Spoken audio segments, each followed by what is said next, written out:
Okay, hi guys. I am so excited to be doing this stream.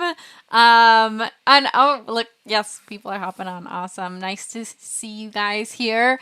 Sorry about the late start. We had some extra stuff to set up, as you can see off to the side this way, I guess. I need to point at it. It's opposite for me. On the side, we have a kitten cam with my foster kitties, and aren't they just adorable? Yeah. So we're gonna be showing a live kitten cam while chatting all about my foster journey and telling you guys a little bit more information on fostering and the process of doing that. Hi, Sabri. Hi, Tracy. Yo, thanks for jumping in. I'm so excited. Sabri, do you want to be a foster mom? Whoa, I just like breathed and this thing got so much noise. Um, yeah, we've got a whole setup here. I'm super excited to take you guys through a little bit of a slideshow of my past fosters, and then also just showcase the kittens and their little wiggles and their mom at the same time. So here, let me show you guys a bit of a close-up version because I'm sure you guys would rather look at the kittens than me. So I'll put myself off to the side, and we can just watch the kittens because honestly, look at them. But yeah, so thank you guys for jumping on. Alyssa! Yes! Hi! Oh my gosh. I saw you followed us today and I was like, what? Does she have Twitch? That's so awesome. So we literally set up a kitten cam in the kitten's room. I want to watch you be a foster mom, but not you. Okay, well, this is like the audience of people I'm speaking to here are like, nah, but that's okay. I can still take you guys through, how to set up for foster kittens and everything like that. I'm gonna go through the whole process and talk a little bit about how to locate your local shelter, to the whole setup process, to what you're getting yourself into if you do want to be a foster parent. Hey girl, hey. Thank you, so cute. I know, right? They're just wiggling around. Oh, Steph, hi! Oh my gosh, this is so awesome, guys. This is a fun group of people. I wish you guys all had your videos on as well, because I want to talk to you guys. But yeah, I have some photos of my past fosters. Oh my gosh, Rona is calling me. Yeah, Rona the store. I ordered stuff from Rona and they're calling me. But yeah, I'm gonna take you guys through some of my past foster kitties. And yes, Matt, you're on Kitten Cam Hype. Yes, that's awesome. Thanks for jumping on, guys. I'm just letting some people hop in here before I get going on the whole foster chat and stuff like that. I wanted to first, I guess I'll take you guys through. Timmy, yes, you're hosting my stream. That is so awesome. Oh yes, we need to host it. Yeah, for sure. Thank you. Hey Tracy, how's it going this Friday? Yay. Alyssa stuff. Memories. Oh my gosh. Is that Wednesday, Matt? This is Wednesday, Matt. Oh my gosh. And look at that. You have all your badges because you are now a subscriber, which is so exciting. So thank you for that again. Timmy, hi. Thanks for hosting the stream. This is going to be literally probably the most adorable stream I ever do with all these little guys wiggling. Woo, Ness, thank you for hosting the stream. It's nice to see you guys coming back. I know they're so small. I had to zoom in on them so much because they're like little beans. They're so cute. And I turned on some sound, so let me know if if they're probably sleeping now, but you might hear the little mews. Yeah, so in the bottom corner is a picture of my very first foster kittens, Mint and Time. And first of all, I just love the name. They were part of a group called Mint, Time, Parsley, Oregano. Like that was the litter's name. So I finally got to a point in fostering where I got to name my own kittens. So I literally named these guys up on the screen that you see I gotta get my directions right here. Everything's flipped. Over here, I named these guys all after teas. So we've got Pico, who's the runt of the litter. We have Jasmine, Ginger, Bengal, and Oolong. And Oolong's like a big boy. He's like the biggest cat in the pile of small ones. Yeah, and so basically, these are my 25th fosters that I've had over the past about 3 years, I'd say now. And it's just been an incredible experience fostering for two different organizations now. The first one I started off with was the Toronto Humane Society. Thank you, Timmy. It's been amazing for me too. It's funny, like that, people could call it like a volunteer work because honestly, I feel like it's kind of like an opportunity for me. Like I love it so much. It's so much fun. It doesn't feel like work at all, even though there are parts of it that are hard, and I will get into that a little bit after. But yeah, so fostering with the Toronto Humane Society was a really incredible opportunity. And it was this great way for me to learn with kind of my hand being held. They taught me all the different things that I needed to learn, like syringe feeding and how to keep the kittens warm and give them medications. They even taught me how to administer medication through needles, which was really scary for me at first. And they were just always there training me and teaching me and holding my hand through all of the serious stuff. And it was really awesome.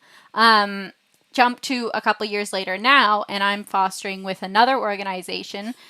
We did a fundraiser for them a couple shows ago, I think about 3 weeks ago, 2 or 3 weeks ago. And it's for Paws and Tails Adoptions. We fundraised, and they are a very small organization. And to go from a huge organization like the Toronto Humane Society to a very small organization where there's about 5 foster parents, barely any funding going on, and it's kind of like fend for yourself. Like you have to know what you're doing. You roll with the punches. You do a lot of research on your own, and it's you're really getting your feet in the mud, and it's a whole other experience. And so to be a more trained foster parent in this setting, it's a lot more freeing for me to be able to make more decisions about the well-being of the kittens and decide what stages and milestones they're at. Thanks. So this Friday is pretty great now that there's kitters. I know. We need to call it Friday streams. Yeah, this is my Friday spotlight stream, we're calling it, and my guests are a little furrier than my usual guests. Thank you. Oh my gosh, Matt, I watched the stream clips from Wednesday. Yes, of course. Those were so funny. I mean, it was painful to watch because I was like scrambling. My laptop almost died. It was funny if you like watching people in pain. Today, hopefully, everything's plugged in. I've checked it all, so we're not going to have any scares like that. But yeah, just hopping back into my journey fostering. It was really cool opportunity to foster with a more hands-on organization and now with a more hands-off organization. I've learned so much stuff. This little bundle of joy is pulling on my heartstrings. Oh, Sabrina, I'm pulling on your heartstrings? Thank you. I didn't realize I was a bundle of joy. Wow, Tip. Got to.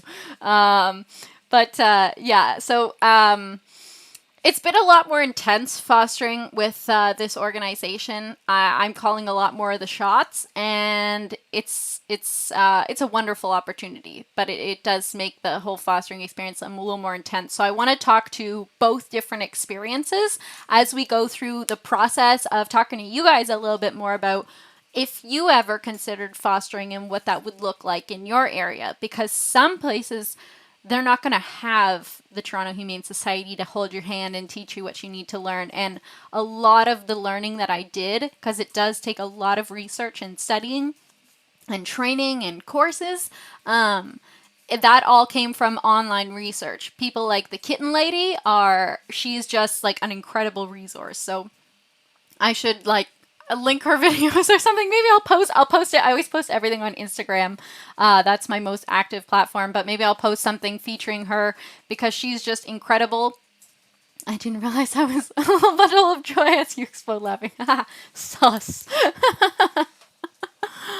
You know what's sus? That the mom cat just dipped from the whole tub and she's out in the room somewhere. She just left her babies, so I'm worried that she's gonna come knock over our camera.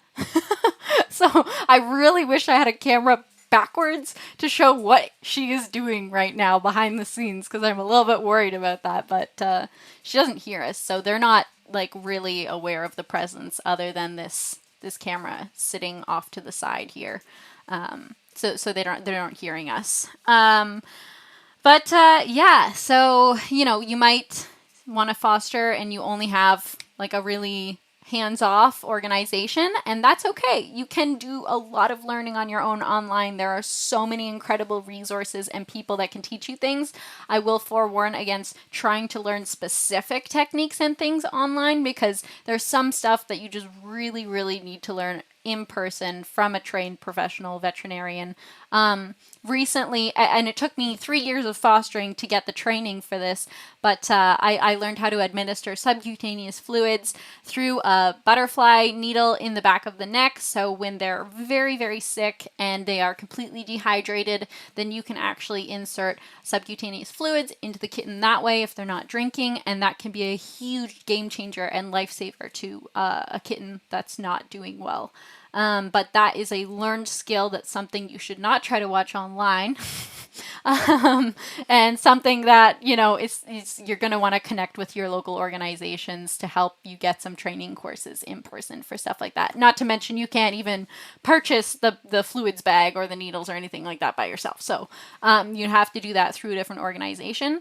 But it is such an incredible and empowering feeling when you can learn to do that, and you can literally change you pivot the direction that this kitten is heading. Like, they can just be so weak and small and not doing well, and you're giving them these fluids and then they bounce back. So it's a really good skill to learn as a foster parent, to have in your back pocket if you have a kitten that falls ill.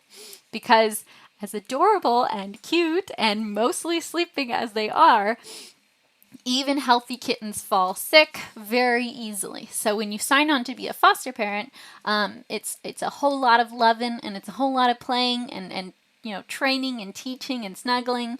But it's also, knowing and being comfortable around an animal that you can, even if it's not through a needle, but it's a syringe in the mouth, it's giving them the medication when they fall sick, so that they have, someone that's comfortable putting, respiratory infections are very common, and they get like watery nose and watery eyes, and sometimes you need eye medication, and you need to be comfortable sticking eye medication in their eyes and stuff like. So you have to be very comfortable around that stuff, and practice takes perfect. And honestly, like, just learning and reaching out to resources on people ew. just how to do it most effectively, and there's a lot of fear-free techniques out there that you can learn. And if anybody's fostering and has any questions about this stuff in the chat, I've done like a stupid amount of research, so let me know, and I can discuss some of that stuff with you as well, and or I can link you towards or send you in the direction of some really incredible videos that I think would help with that. Let me take you guys a little bit through some of the slideshow pictures because they're so cute. So I have this one zoomed in here because they're just wee little babies. These guys were just probably about 2 weeks old around. So this is little Mint and Time, as you can see in the bottom right corner. They are such little nuggets. Look at this guy's face. So I know. Look at this guy. Oh my gosh. Yeah. So even stuff like this, like, they're super cute. These guys, though, they were orphaned, and so they didn't have a mom feeding them. They were 4-hour feeder kittens. So that means every 4 hours around the clock, 24/7. Like that means I had alarms going off all night long every 4 hours to syringe feed these guys because they were too young for bottles. And even on their neck, you can see if milk gets on there, they need to be cleaned because it gets all scruffed up. And then it's like a whole thing about you got to like clean them. And I'm not going to get into the whole like stimulating them to go to the bathroom, but just know they can't do anything on their own at this age. So it's adorable, but it is a lot of work at this adorable little age. This is me with one on my lap. I took my kittens to work with me. I don't recommend everybody do that unless you have a really lovely job opportunity like I had to bring them in with me. This is Mint again, sitting next to my computer. And yeah, so that brings me to another point is if you're considering fostering, it's really important to consider everything around you, the whole aspects of your home life. Like, is it going to be you taking care of them on your own? Are you going to have, you're going to share that responsibility with somebody living with you, a partner or something like that? Because these guys can't go 8 hours throughout a workday by themselves at home. So, I mean, do you have an awesome boss that lets you bring your kittens to work? Or are you getting somebody to feed them midday or going home on your lunch break? That is something to consider. But if you can, have someone or some way to check in on them, it's a really great thing to do and a great opportunity to take them in. And I'm definitely saying that it can work around different types of schedules. You don't have to always just be at home. And depending on what your schedule looks like, you can take on different types of cases. So the different types of cases you could take on, and this is just speaking more towards cats. Obviously, there are a lot of different types of animals that you guys can foster. But cats specifically, you could take in orphaned kittens. You can take in neonatal kittens, which are the guys that I have in the video camera. Let me see here, this way, in this video over here. And these guys are like just born. So they're blind and they're deaf. So they cannot do anything on their own. They can't even regulate their own body temperature. So they need a water bottle, a hot water bottle underneath, and a constant heat source, keeping them warm. And so just stuff like that's going to be a more extreme case. Whereas orphan kittens, depending on how young they are, they could be also, honestly, they could end up being a lot more work than these guys, because these guys at least have a mother that takes care of them. And if one falls behind, I'm here to supplementally feed if, one's not feeding right or something like that. So that could be some extra work because you're feeding all the kittens by yourself. You are the only source of heat and company and cleaning and everything like that, attention that these kittens get, whereas a mother would be with them almost all day, other than a few hours she would leave possibly to hunt and stretch her legs and get away. They like to get away like Mother Cat is doing right now on our stream. She's kindly stepped aside, but she'll probably walk in at any moment and literally sit right on top of all of the kittens to keep them warm. And they are okay. They like it. But yeah, so let me just zoom out of this guy here. This is Mint all grown up. That little guy in the previous one.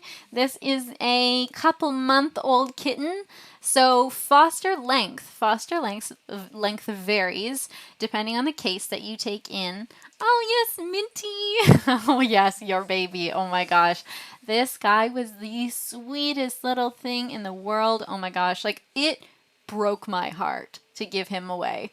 But as foster parents, that is like the most important thing. The most important reason why we foster is to give them up and give them to another home so that we can foster again and we can save some more lives.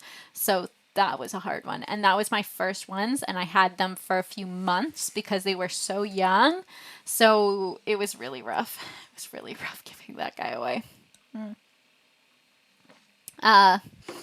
And as you guys might know from my past streams, it took me 3 years and 21 fosters. Oh, I guess, yeah, 21 fosters to finally become a foster failure. And foster fail means, like, it's just a term that we all throw around in the fostering community, which means you've adopted the cat.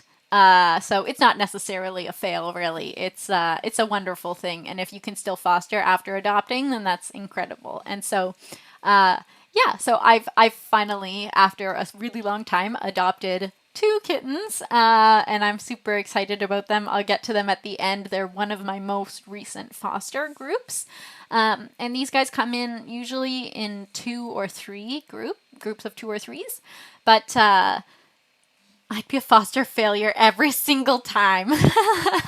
Honestly, it's hard. Yeah. That drive where you're taking them home and they're in their little cage and they're like, meow. And you're like, I'm so sorry. I love you. Yeah, it's hard. Honestly, like what I can say is that the only cure is to just get another set of fosters and do it all over again. But really, it takes your mind right off of it. So yes, this is Mint and Time again together. Buddies, super cute. This is another set of kittens that I had. This group, and there are three there in that picture. If you look really close under this guy's butt, that right there is another cat. He's being sat on. They are just little sweethearts. These guys melted my heart. Their names were Snap, Crackle, and Pop. They were orphaned kittens. And they were only in my house for a couple of weeks. So they were a little bit sick, minor things, but a lot of these cases that come through, these guys are so susceptible to getting illnesses within the shelter, so they're too young or a little bit too sick to go in for their spay-neuter surgery, and they don't get adopted out before they get spayed or neutered, so they send them off to a foster home, even if it's just for a few weeks, to clear up any sickness, to get them up to the weight that they need to be at for surgery, and they go out to the homes. So these guys were only with me, I think, for a little bit. But this is so cute. This one's Crackle. He was the little one. This one's Pop. And this is another set of kittens. So this is a group of two I had. This is a group called Levi and Malcolm. They didn't go with the funny names on these ones. But again, so now this one's an older case that I had. These guys were feral when I got them. So that is another type of classification of type of cases you could take in. So whether they're orphaned, they're sick, they're just underweight, or feral. So feral cats are ones that have been brought in totally from the outside. They've had no human interaction or very little, and they are extremely fearful.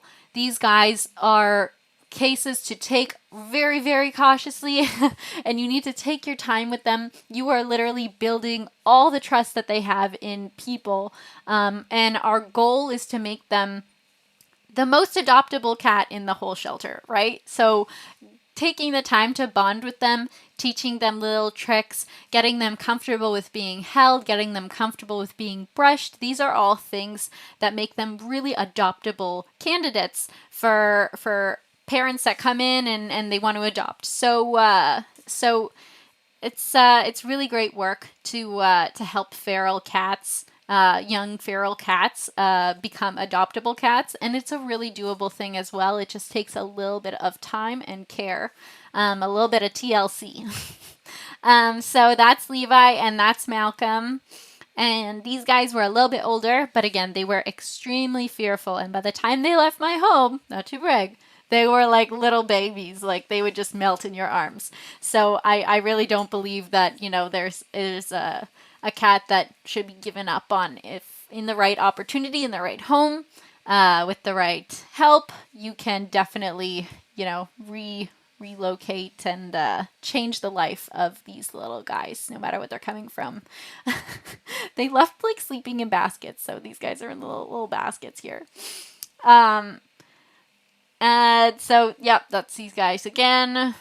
little ones. Okay, this is another group. This is a funny group.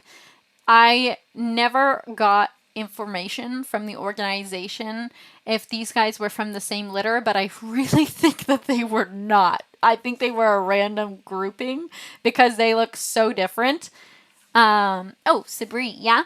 If you get a cat that, and if you get a cat like that and don't spend time with it often, will it grow up and always be fearful? Like a chance that if you don't do it while younger, they'll never learn to trust. So yeah, if you don't put in the work, and it is a lot of work, and there's techniques that we have too to build bonds with feral cats. So we specifically reward them with for human interaction. So basically the only thing that they see value in is food. And so it's really important with other kittens, I might free feed dry food, but with feral cats, you never, ever, ever want to leave them food on their own because they think that they've found it themselves, and if you come near, be they'll like be defensive and they'll growl at you and hiss and fight and stuff like that. But if food is only presented when you are present in the room, right sitting beside the bowl, it associates you with food. You're the provider of food, and when you leave, food leaves too. So they want to look forward to you coming back. So little techniques and things like that we have gain their trust and make them enjoy people. Sneaky. Yes. You have to be a little bit sneaky. But yeah, Sibri, what you were saying though, they will grow up to be more and more fearful if you don't address that and build a bond with them. They can grow up to be very fearful cats, and the older that they get, the harder it is to untrain that scared. Look at this guy. That's that fearfulness. And that's why even when you're doing, there's this called TNR programs. It's called Trap, Neuter, Release. And these are programs that bring in feral cats from cat communities. And if they have kittens with them, then they'll put them into a foster home with the mother so that they can get fed and they can get raised by the mom until they're of an age where in the wild they would even go separate from their mom. And then the mother, because the mother is a feral cat, at a certain point, it's just not possible. I'm not going to say it's impossible, but in most case scenarios, it's the happiest life option for the mother cat to be spayed or neutered, depending on if it's, male or female cat, and sent back out to live the rest of its life in the wild instead of trying to rehabilitate that parent, because it's lived its life as a feral animal, and so it probably isn't going to end up working out in a home. I'm not going to say it never happens, but that's why it's a great program. You can still rehabilitate feral kittens, and then you can just spay the mother and send her back out to her colony or wherever she lives out in the wild, so it stops that system of all these kittens being born and dying out there, and lets the mother still live her life outside where she's comfortable. So yeah, at a certain point, fearful feral cats they'll just grow more and more fearful of people and feral. So yeah, okay, so this is a funny one. I also, after fostering quite a few kittens, however many, if people are keeping a tally, I don't even know at what point this was, I fostered 2 bunnies. So there's a lot of other, if you are interested in stuff other than cats, I focus mostly on cats because that is the area that I've put the most research, training, everything like that into. But there are a lot of other animals out there that need fostering. So if you want to do some alternative animals, they've got like rats and rabbits and snakes and things like, lizards. And then obviously there's dogs, which are a huge foster commitment. But I kudos anybody who's fostering dogs out there because that's a lot of work. So Bree, my mom's one cat is very fearful. I've never seen him, and he's just starting to let us see him, but it's rare. We can't even touch him, so I was very curious if I was able to somehow reverse that for him. Poor baby. Mind me asking how old he is and how long he's been in the house? I'm just curious. But there's definitely some stuff that you can do when you're bringing in a cat into a new home. whether it's a fearful cat or whether it's just a new kitten and it's like loves everybody in the world is new, I strongly recommend putting it in a safe room and not letting it free roam the home. You don't want to actually, you can give them a little like sideways box, or their carrier is a wonderful opportunity to let them have a little hideaway, but the hideaways should be very open and easily accessible from people. You never want to let a cat that's fearful or skittish or nervous just roam in a whole house by itself. Because it's just going to run and it's going to hide, and it's going to hide from any opportunity that it has to open up to people. Whereas if it's in a controlled room where you can spend time with it and you can be in there and do like the feeding techniques like I was talking about, it kind of makes the cat get comfortable with people around, and then you introduce new people around and you show it's okay. You introduce new sounds. You show that it's still okay. And as they're comfortable coming out from hiding places, you can open up to larger and larger spaces within the house, and they won't go run and hide in the darkest corners of the couch. So it's important to kind of bring a kitten into the home in the proper way. But yeah, sometimes it happens, sometimes it doesn't. Every case is super different. But yeah, there's different things that you can do. I would definitely recommend like the feeding things, like sitting down on the floor with the cat, petting them while they're getting their food, and when you leave, the food leaves.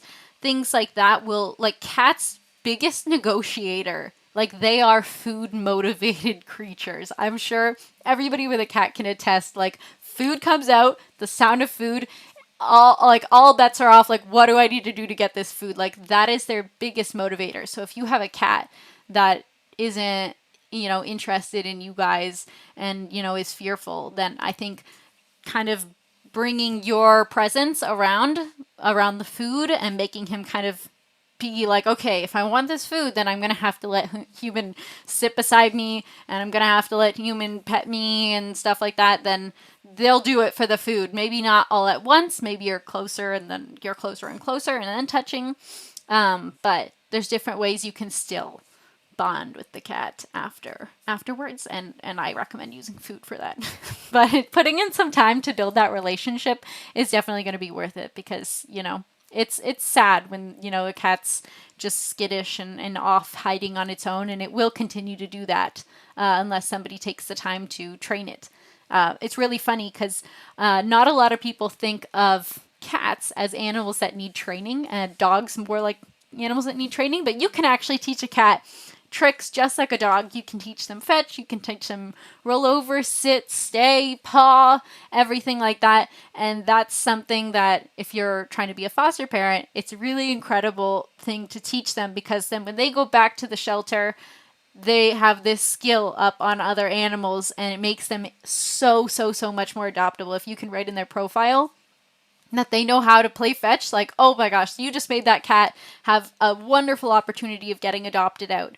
So definitely the job of the foster parent is not only to rehabilitate and help with sickness, weight gain, all that stuff, but it's just to raise a very adoptable, pleasant animal that someone would want to take in. Because the saddest thing I see is when people adopt young kittens and then they're poorly trained and they return them when they're a little bit older, and suddenly they look like cats and they can't get adopted, and that was their opportunity, and then they're sent home. So our goal is to raise animals with good habits, and they're well adversed, they've been exposed to different sounds and noises and smells and people, so that we have a darkness on the screen. Want to hop over and just check? I think you just need to touch the screen, probably. Wish me luck. Okay. All right. Here, guys, I'm going to go over here. Hi. So, we're just going to check out the cam. Maybe Mother took us out. Was anybody looking? Did she knock us down?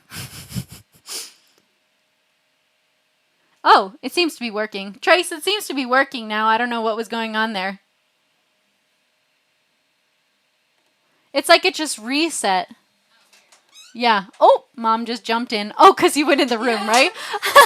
You see mom just fly in there. Oh, yeah, there you go. Okay, let me just adjust this though because it like reset and then it undid all my cropping settings. So Really? yeah, but it's all good, guys. I'm good to like just toss this together here on cam. There we go. That's a little bit better. Maybe even a little bit more on the side will show. Yeah, I think that's best.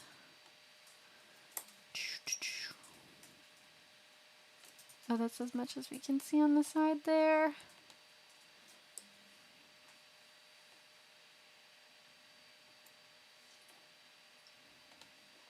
There we go. That's a little bit shifted over. Hi, Mom. Yeah, she's a little sweetie. She's very protective of the babies.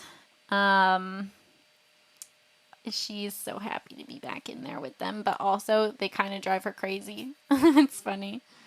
They climb like all over her, and she's like gets so pissed off at them because like I don't know, mama needs her space too. That's why it's really important. You have to have a very specific setup when you're fostering babies with a mother because you need to create an area that's it's called a nesting bin or a nesting box where the mother can keep the kittens safe and together, but she can get out and leave because it's really important to give the mother a break from the kittens. She needs to be able to leave them sometimes. So, tired.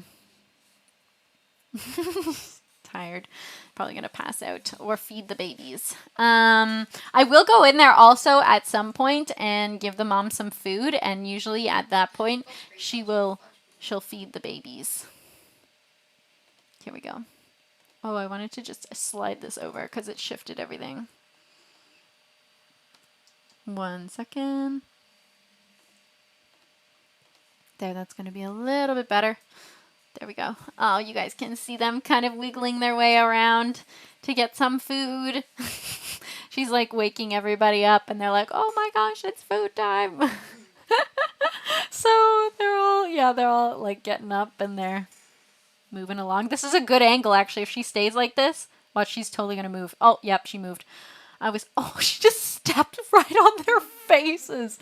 Guys, I love having this camera. I love seeing, like, what's going on in the background. What? Delayed, so I just saw what you saw. Oh, okay. It's delayed. Okay. She's, like, literally just smothered these tiny little guys. Like, what? I need to have this set up all the time because when you're just curious like what's going on when you're not around. Look at her just putting her hand on this guy's head like stay down. Don't go out there. There might be danger out there in the world. No, but she's a big sweetheart and it's really, it was new for me. Baby monitor. It was new for me to get used to the whole dynamic with a mother and her babies because you have to be very, very cautious. They are just because of their nature, they are very protective of the babies and nervous of anything that might be coming to get their babies. So you have to put a whole bin together, a quiet, warm place that's dark. We have a blanket over top so they feel a little more safe, and you have to approach the mother very cautiously and carefully to let her know that it's going to be okay and you're not there to harm her. Even though they've been here for a week now and I've been going in there every day, multiple times a day to feed her and pet her, she still is like hisses when I first go in because she's I think she's looking at the we just have a stand up and it's new, so she's like keeping an eye out on it. But she still gets defensive every single time I go in the room. I have to approach it like it's the first time, be low, be quiet, be sweet, be slow, because she's, going to be very defensive, and that's just a characteristic of every mother cat that's given birth to her kittens. So it's something to be cautious of, but also it's something to balance because yes, the mother doesn't want me around and I want to be respectful of that. I want to make her as comfortable as possible, but Nature is cruel, and these kittens will fight to get milk, and sadly, the runt of the litter gets left out, and it is my job to make sure nature does not take its course in that effect. So I have to be getting in there and weighing the babies, supplementally feeding if one's really underweight, making sure everybody gets through it okay, because we don't, now that they're in a home setting, then we have the opportunity to save them all, whereas out in the wild, the youngest one probably would not make it, because the other ones, literally, like, you can see there's some big guys in there. That's probably Oolong and Bangle, like the big guys, and Pico is just this tiny, tiny little thing who rarely gets milk, has a really hard time latching, and just gets pushed around because they grow so fast, and he did not grow up fast enough to compete with the other guys. So he gets pushed around a lot. So it's just important to monitor stuff like that and to be weighing them. So you have to kind of balance respecting the mother's space and then also, fighting to save the little guy, because, it's not the wild here. Like, we can save them all. I thought I should have some tea in this stream because it's a tea-themed kitten party, because all the kittens are named after teas. So I'm literally having ginger turmeric tea. This is my favorite tea. And I have a ginger. One of the kittens' names is Ginger in there. Why is she opening her mouth like that? I honestly don't know if it's because she sees the stand and she's nervous about it, or if she's like, the kittens are piling on her face. Like, moms will literally like discipline their kittens, like, back off, you're climbing on my face. But it is definitely interesting to see everything happening while I'm not in there. She doesn't act the same way while I'm in there, for sure. But she's a big sweetheart. She lets me pet her. So yeah, bunnies, we can go back to the past foster time, because that was fun, taking you through all the past ones. The bunnies, I I would not foster bunnies again. Personally, I maybe I'm just so comfortable with the dynamic of kittens, and I'm just, it's really, wow. Like, it's a whole different ballpark with rabbits, and they have like a lot of different personality traits. They get really, how do I put this? Like, really defensive, and they will fight each other. So like, I had two, so we can see here, these two guys together, very cute little guys. They were born together like they're siblings. They had a little bit of a spat, and rabbits can actually hold a grudge against each other for the rest of their lives. And rabbits can fight each other literally to the death. So you have to be very cautious, because if you have rabbits that have turned against one another and they have gotten into a fight and they are no longer friends with each other, I'll put it in fun, not cute terms, they're not buddies anymore, they can literally, like, it's very sad, but they can completely turn against each other and become very dangerous to one another. And I've come in and there was just fur everywhere. Like, one like was bleeding because like they started to fight each other, so we actually had to separate these two. It was very sad to keep them separate from each other. You always want them to have that company, but they were becoming a danger to each other, and that kind of anxiety I did not need in my life. I was like, I have so much to worry about just taking care of my fosters, keeping them alive, healthy, happy, entertained. I don't also need to worry about them killing each other when I leave the house. So, yeah, it makes me so sad, like the dynamic that happens there. And it so kittens are better. I don't know, guys. Are you bunny people or are you cat people? I'm curious. No dog people, though. Just bunnies or cats, right? They don't chew the entire house. True. Bunnies will chew everything. So yeah, that were these guys. They were little fluffy, adorable guys, though. They were very cute. So this was another litter. This is probably the first litter of kittens I had where it really made me stop and be like, I don't like, I might want to consider keeping these guys because like I just bonded with them. They were around a long time. They were a little bit sick when they came in, but yeah, they ended up going out to a home. So I did not end up keeping these guys. You will see the ones that I kept. This guy is literally hilarious. They are such little sweethearts. If you if you train them right from a young age, we do all these different ways where you go through, we do checkups, fake checkups. So hold them on their back so they're comfortable with their belly exposed. You check their teeth so that they're comfortable having their teeth touched. You touch all their paws, their paw pads, each one. You do a light squish so that it exposes the claws, and you tap each one around the paws and the feet so that they are comfortable in the future with their hands and feet getting touched. I'm sure a lot of cat owners out there will attest to the fact that their pet does not like having their feet touched. But because from a young age, I touch all of my foster kittens' toes, I'm a professional toe toucher.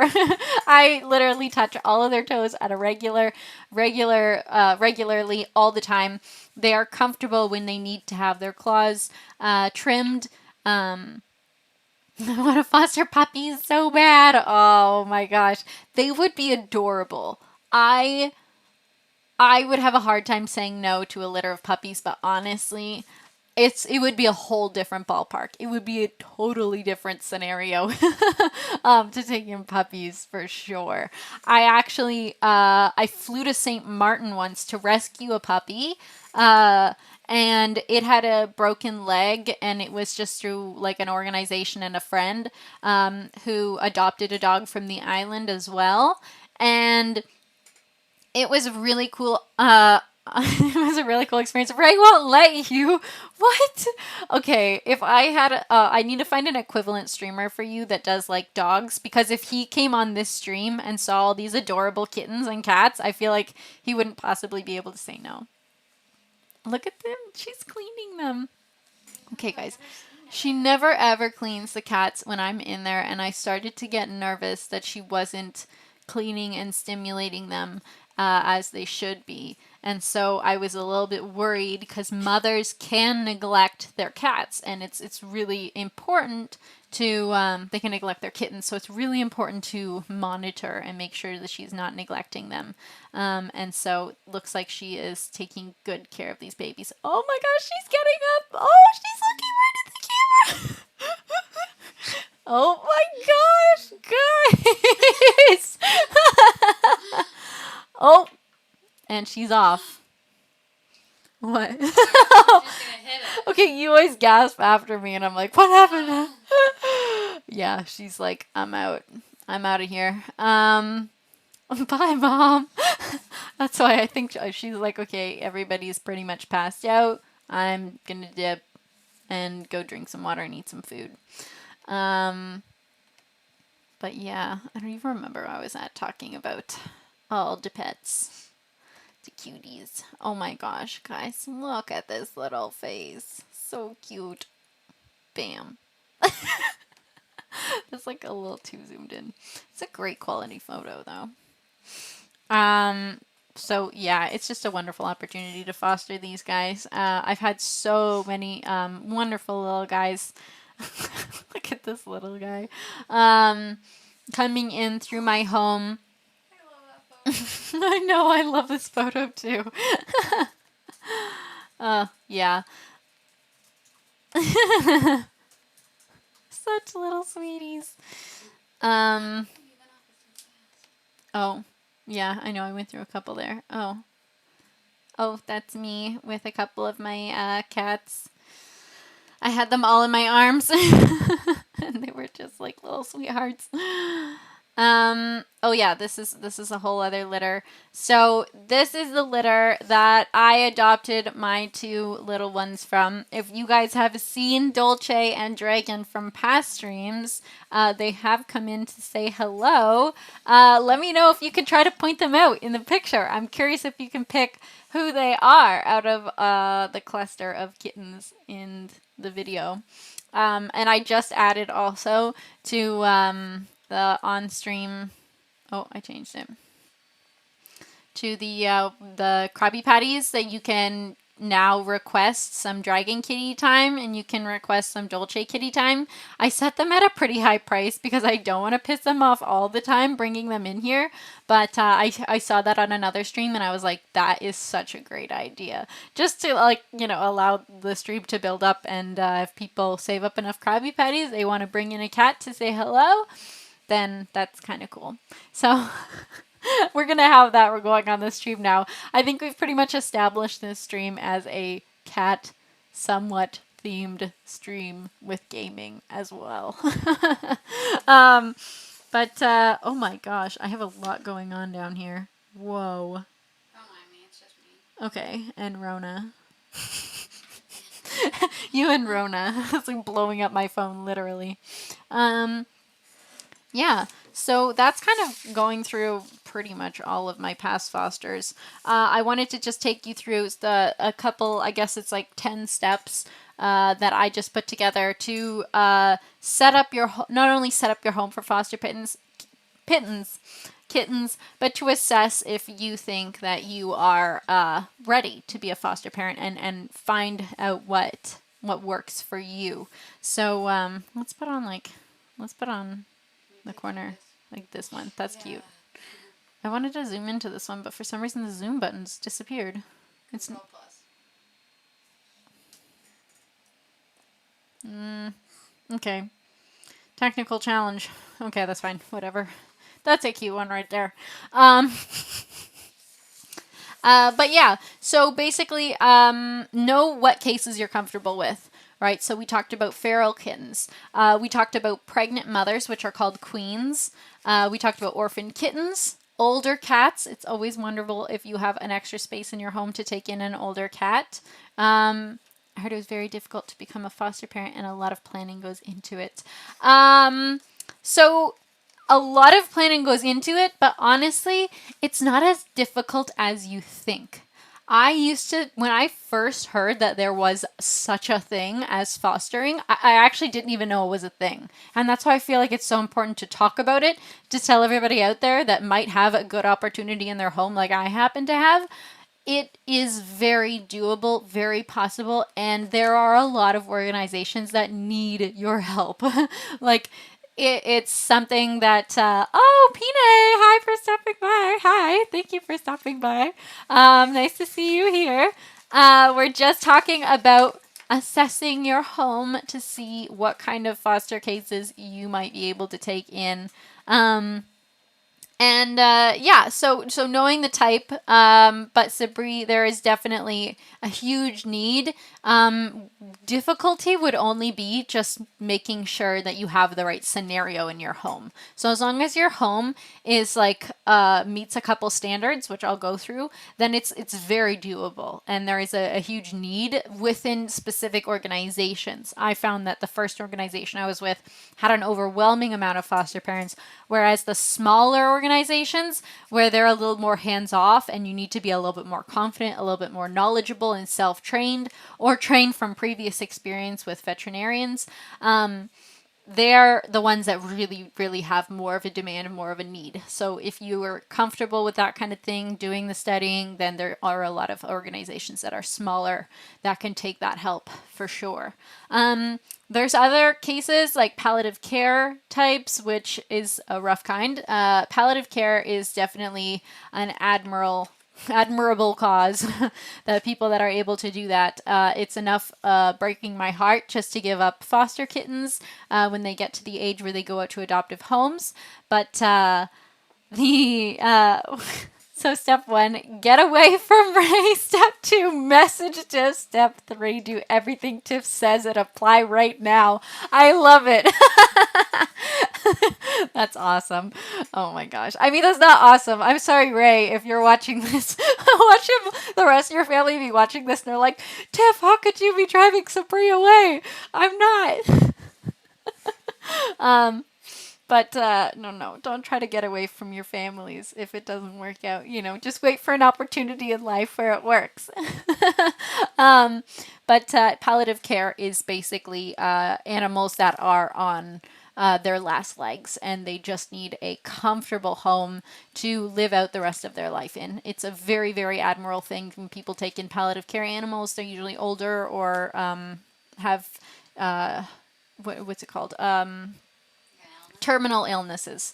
And so that is a wonderful thing that people can do. So, depending on the type of kittens and ability that you have to take on, there's a lot of different ones you can do. You don't have to make yourself open to every single type. You can select and let them know what you're comfortable with. Step 2 would be finding your local shelters. So searching for humane societies, privately run organizations, and shelters in your local area, and then either calling them or going on their websites and finding out, just sending an email if they have a foster program. A lot of them will have a foster application form on their website, and you can apply to it or you can call in and ask them. Make sure you look up, if they don't have the information available online, what they provide, because it really, really is a totally different ballpark every single organization you go to. I was lucky enough to start out with an organization that had a wonderful system in place, so much support, and they'd send out weekly emails and you could choose and let them know which cases you're comfortable with. If you were busy for a few weeks, you were going away, you didn't have to respond. A lot of organizations, it's like you have to be on a waiting list and you got to take in whatever they have. Like, you got to be ready all the time to take in anything at any point, and that's a lot for people to commit to. And so just know what you're getting yourself into, what you're committing to with every organization. The second thing I'd say is that some organizations will provide you with everything you need. Many organizations will provide you with everything you need through fundraising and donations. They will provide you with all the blankets, the food, the medication, the vet appointments, spay-neuter surgeries, everything like that paid for. Some will not, though. Some will already have a wait list of people and will be interviewing and conducting the entire adoption process. Some will look to you to get that cat adopted out into a home and to connect with and to communicate with potential adopters. And that's a whole other ballpark that you have to be okay with.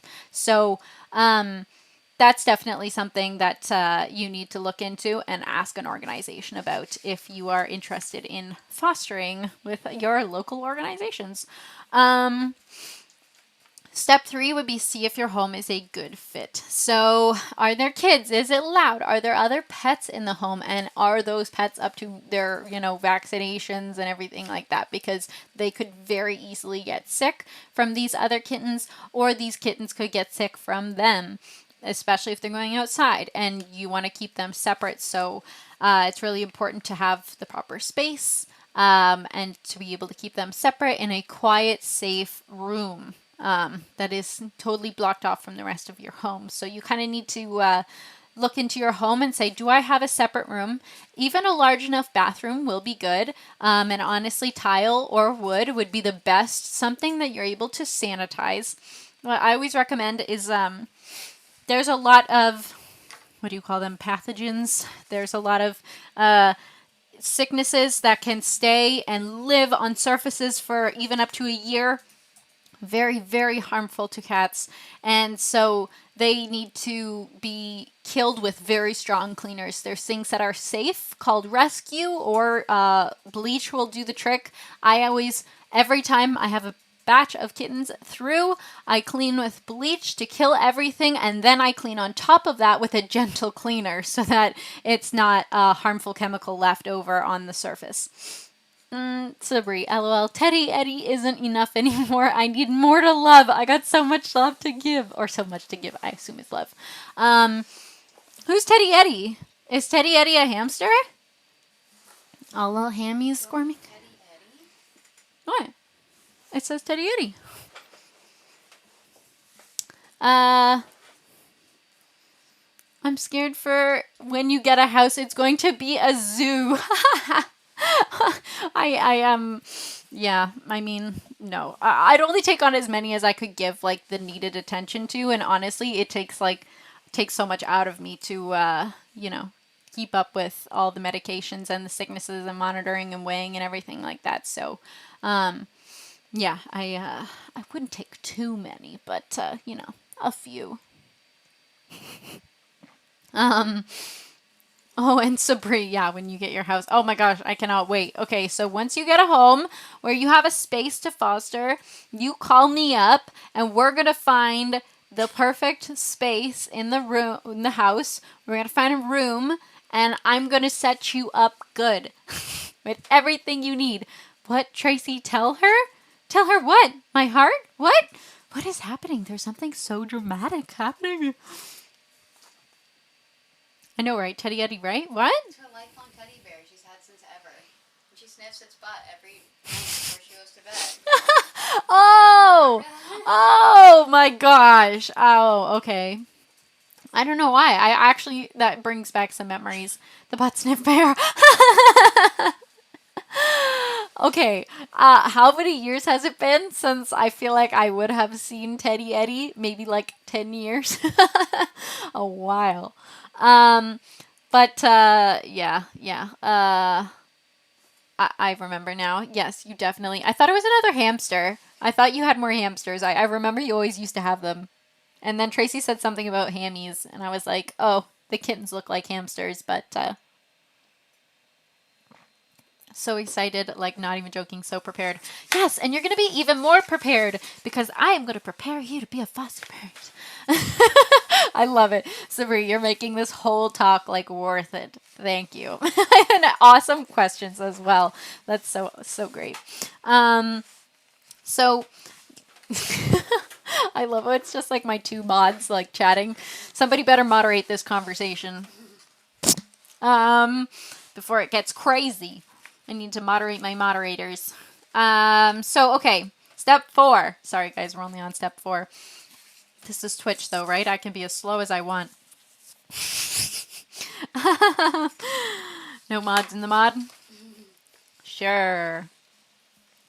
Yes. Step 4. Understanding the commitment and risks. So this is basically what I was talking about, being able to clean. You never want to foster cats in a room that has carpet. Never. Ever, ever, ever. You are not going to be able to clean that no matter what you're using to clean to a level that it's going to be safe to bring in other kittens.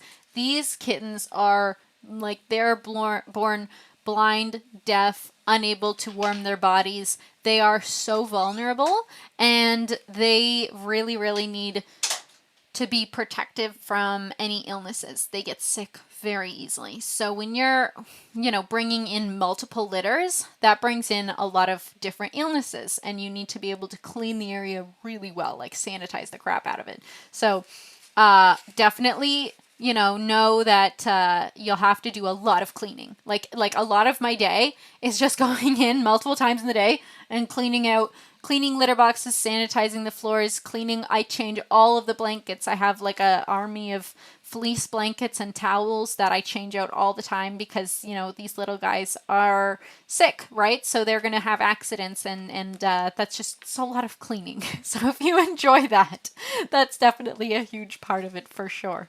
Oh, Rhode Island, hi. Are the mods supposed to summarize the tips points in the chat? Why? Because they're always doing that? No. Mods are supposed to moderate the chat. So if people like if you were going to get crazy and start posting some wild stuff in the chat and like swearing at everybody, then like I just boot you out of here. But because I'm like rambling, then my mods in the chat would have my back. So they can ban people, they can time people out, they can do stuff to keep the chat clean and squeaky. But yeah, so moving back into that, just understanding, the commitments, cleaning, and risks, I say, because you could be bringing in a lot of contagions, and you need to know that, if you have family pets, if you're not getting those up to date with all the vaccinations and stuff like that, they are at risk just from your feet walking in and out. It can be, spreadable. So it's just something you need to be comfortable with and aware of before you bring them into your home. I can't see what is this emote. I can't read the words, but I feel like I'm supposed to be able to read it, but I can't. It's so small. Oh my gosh. Do I need glasses? I have glasses for far, but not close up yet. Showing my daughter the kittens. Her name is Kendra. What's the kittens' names? Hi, Kendra. Nice to meet you. Thank you for hopping on the kitten stream. Let me put a closer up kitten picture on. Oh, you know what? I had some cute ones on the side. Ooh, that's a cute one. Okay, so these guys, I need to point the opposite direction that it is for me. These guys in here, the kittens' names are all named after types of tea. And so they are from the smallest to the biggest. So the runt of the litter is the smallest one. And he is just a tiny little thing. His name is Pico, after orange Pico tea.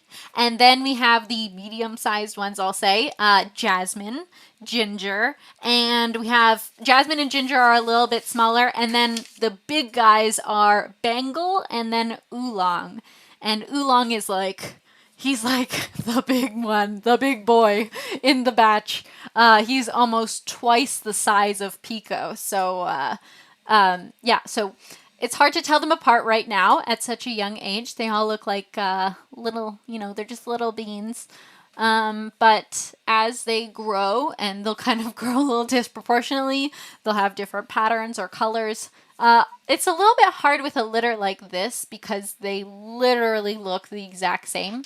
Sometimes you'll get a litter where there's white ones and gray ones and black ones, and you kind of have a whole mixture. You can actually have a litter with long-haired and short-haired cats, and they can be totally different breeds of cat. I'm not going to get into the logistics of how that happens, but it does happen. These guys are obviously very, very similar. They look all the same, and so it is hard to figure out who is who. I mostly judge based off of the weights and the sizes. Mod Love, yes. Rhode Island, I love that, Mod Love. Oh, yes, I remember Teddy Eddie. Okay, I'm seeing a picture of Teddy Eddie off to the side. I hope that that explains it to your daughter, and let me know if you have any other questions. If she has questions for me, or to ask about any of the kittens that I have or have had in the past. So just gonna continue. I'll continue talking through all the steps and things that you need to consider to set up your home and possibly consider fostering yourself. So the other one is setting up your home. So this one is kind of fun. It's one of my most enjoyable parts after the whole sanitizing out a room. I've adopted out all the kittens from my past litter.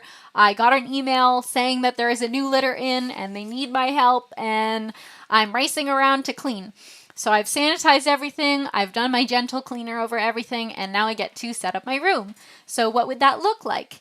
It's providing a safe, closed-off space. You want to provide some areas that are very accessible, that are not well hidden. Like, you don't want any beds or something that they can go far underneath.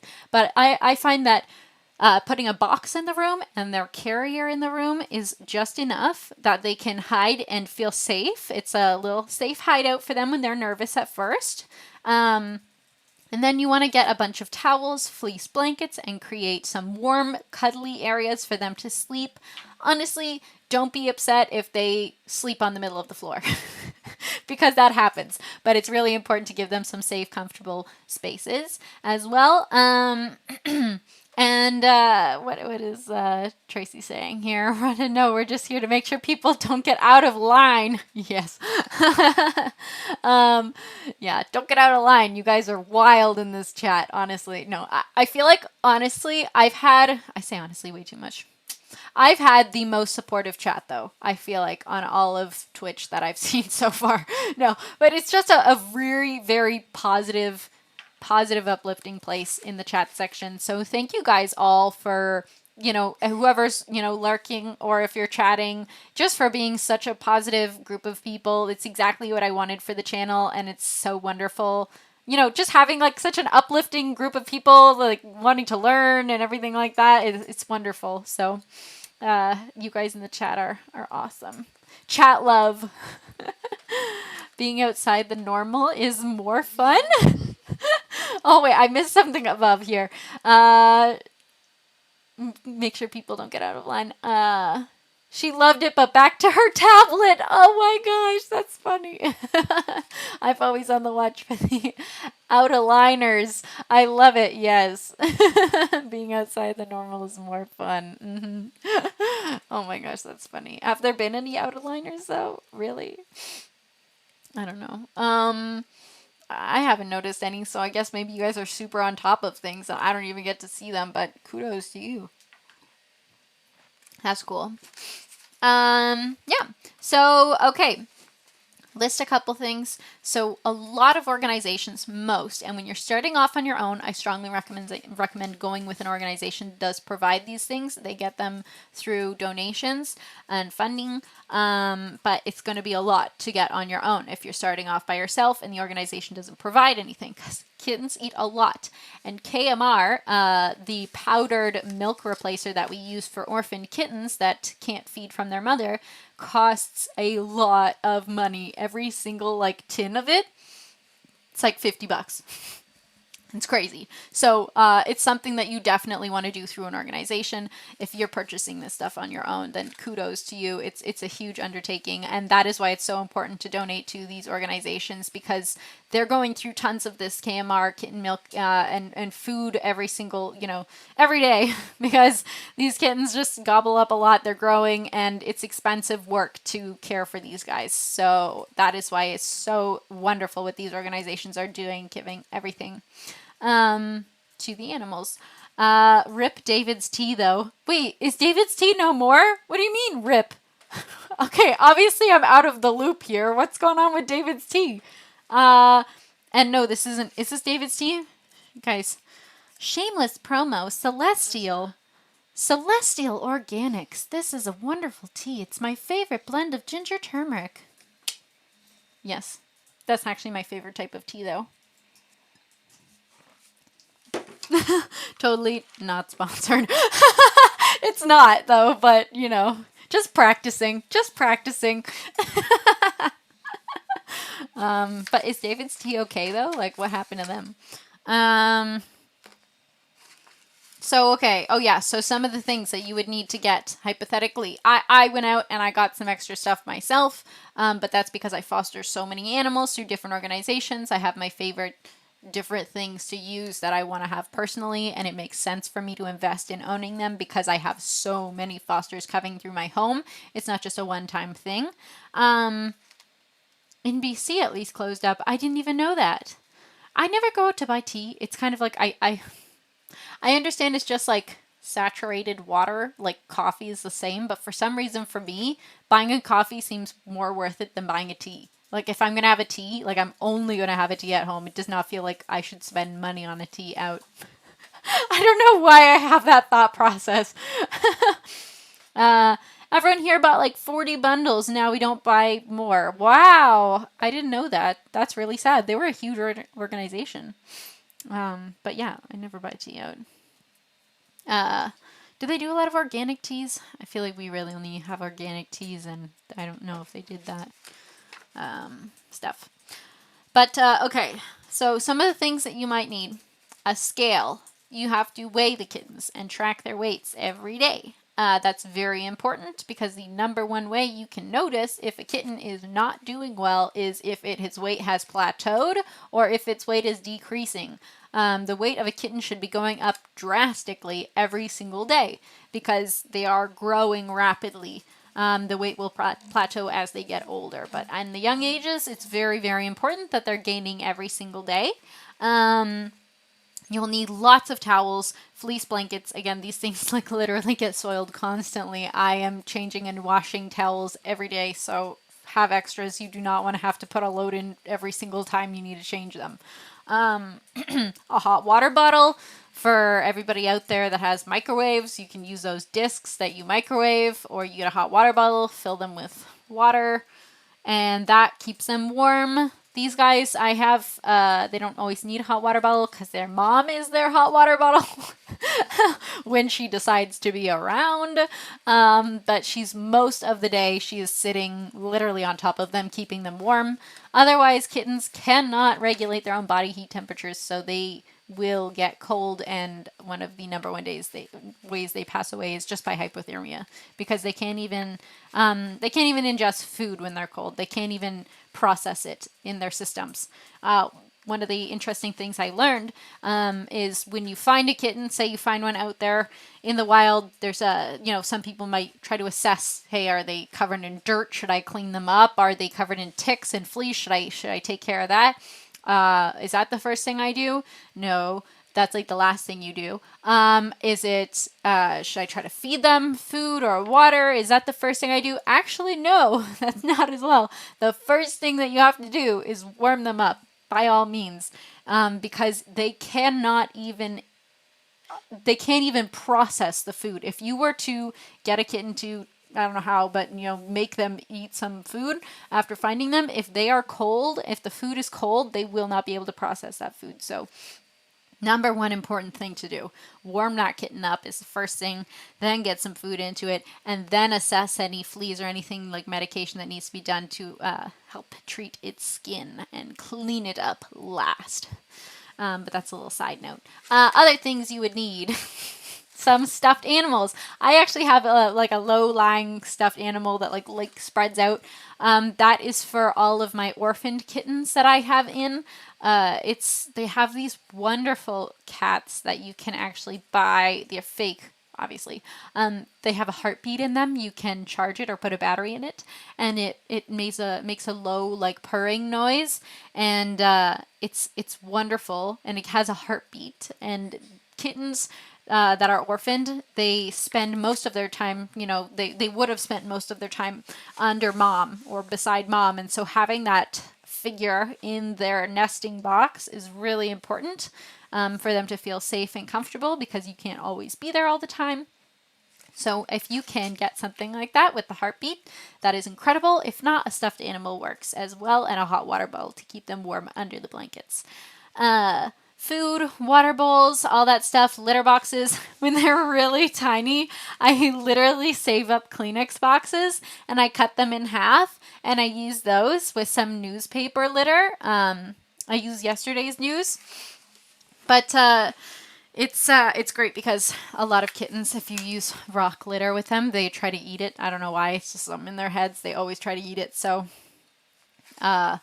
yeah, so tiny little litter boxes, you'll have to get, depending on the scenario, situation, cats that you have, you'll need to get different things and sizes. So let me see here. We also have, toys, definitely important. Syringes, very important. Syringes are something that I keep around the house all the time.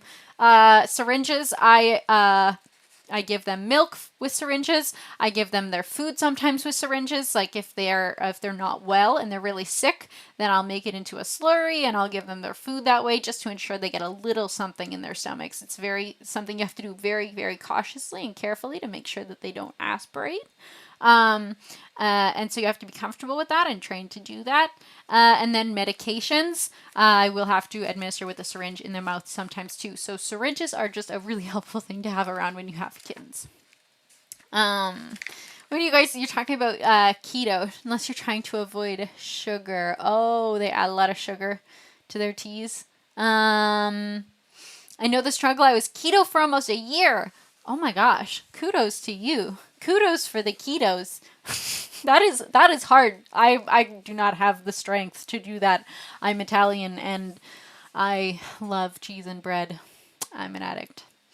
But yeah, that's wonderful that you do that. And it's an eye opener on how much sugar I consumed before, and it was good minus the sprinting and lifting weights heavy, so I stop. But it's done right. I enjoyed it. Oh yeah, if done right and you enjoy it, yeah, for sure, definitely. That is really cool. That is so wonderful. That's something I would love to talk about. That's, cats are like a huge, fostering. That's a huge thing I love to chat about. I would totally chat about like food and health and fitness and stuff like that in a future stream, because that's something I also spend too much time looking into and researching and really enjoy chatting about. Yes, so continuing on though, yes, so having lots of paper towel, and a sensitive cleaner and a more intensive cleaner, whether that's the rescue or that's just a bleach in your home, make sure you use a sensitive cleaner afterwards, because there are going to be tiny little kittens on there. But yeah, you just want something that kills all those germs. Staying organized. I actually draft up my own and print my own weight tracking charts. Finding a different way to distinguish the kittens from each other is really important when they get a little bit older. If they look the exact same, you can just clip a little bit of fur on the back of one of them so that you can distinguish between the two until you know them enough apart, because weights change and illnesses, change like all the time. Every single day you need to know who is who so you can track how they're doing and if they're getting better or worse, or if another one's gotten sick. So tracking and staying organization.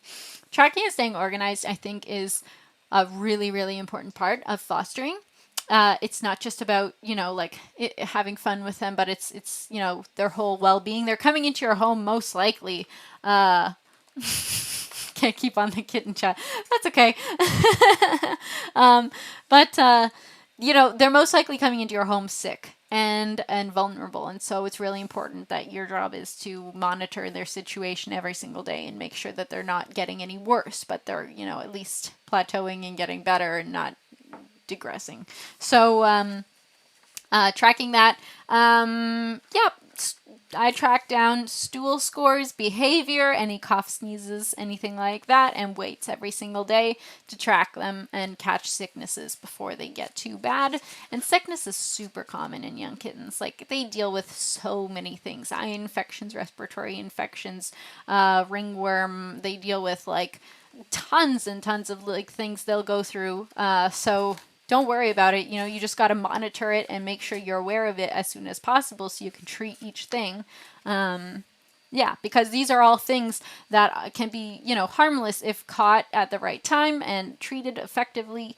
But you just need to know that they're there and make sure that you can see, because cats are notorious for hiding their struggles. They do not show when they're in pain, and so you need to know the signs. And one very important thing to be able to recognize, and actually took me some time doing some research and watching some videos on it and figuring out where to draw the line between lethargic kittens and just sleepy kittens, because cats sleep a lot in the day, but the sign of lethargy is a really, really bad sign in cats. Cats should be playful and they should be running around, zooming and sprinting.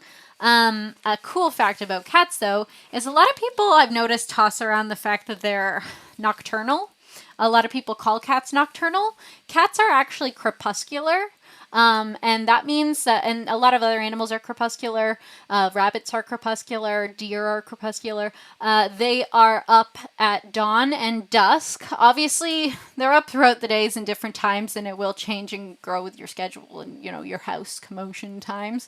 But they are most active in the dawn and dusk times rather than nocturnal overnight.